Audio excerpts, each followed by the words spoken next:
Keeping up with our motto, let learning be a joy and teaching a pleasure. Here we are with the remote teaching and learning process to bridge the gap. Happy learning, students. Hello, students.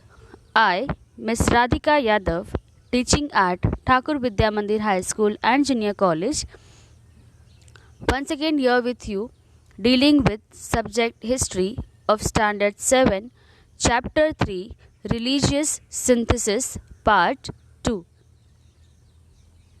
In Karnataka, Sri Basaveshwar, he spread the Lingayat stream of thoughts. So students, what is Lingayat stream? So Lingayat is a member of a Hindu sect with a wide following in southern India that worship Lord Shiva.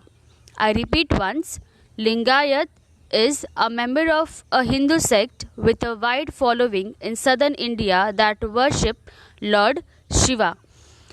And after that, Basaveshwar, he even opposed the caste system and he stressed on the dignity of labor. Kayakve Kailash is his well-known saying, which means work is Kailash, that is, work is worship. He even encouraged women's participation in his movement. Men and women both belonging to all castes began to participate in the religious discussion which was conducted in the hall called Anubhava Mantapa. Now Sri Basaveshwar, he even conveyed his teachings in the language of the people, that is Kannada, through the medium of Vachana literature.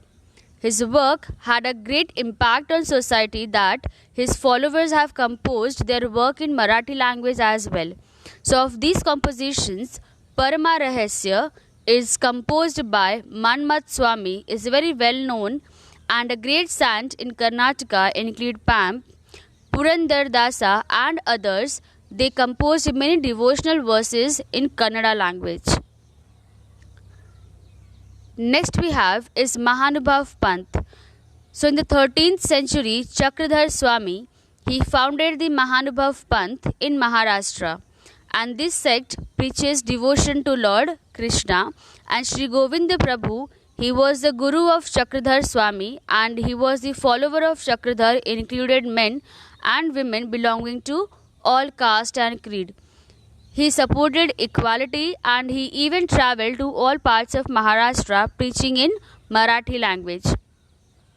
He preferred Marathi instead of Sanskrit.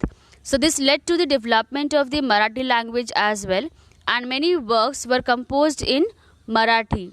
This sect mainly spread in the Vidarbha and Marathwada regions of Maharashtra. Riddhipur in Vidarbha is an important place for the people of this sect, and this sect had reached up to faraway regions like the Punjab and Afghanistan. Next we have is Guru Nanak Ji. So Guru Nanak, he was the founder of Sikhism and he was the first guru of Sikh, and his work has to be mentioned as a great attempt to religious synthesis.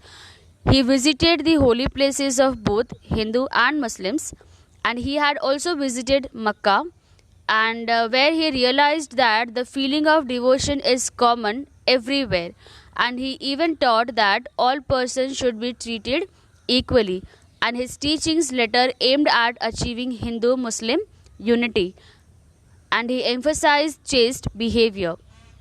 Many people were influenced by the teachings of Guru Nanak, and the number of his followers increased day by day. And the followers of Guru Nanak were known as Sikh, that is Sishyas, which means disciples. The Adi Grantha, it is well known as the Guru Granth Sahib. It is the holy book of the Sikh. The Adi Grantha includes compositions by Guru Nanak, Saint Namdev, Saint Kabir and other saints. Now Guru Nanak was succeeded by 9 gurus of the Sikh, and Guru Gobind Singh was the 10th Guru of the Sikh, and after Guru Gobind Singh, Sikh regards the Guru Granth Sahib as their Guru as per the orders of Guru Gobind Singh Ji. Next we have is the Sufi sect. So the Sufi sect is in Islam. The Sufi saints believe that God is full of love and the only way to reach Him is through love and devotion.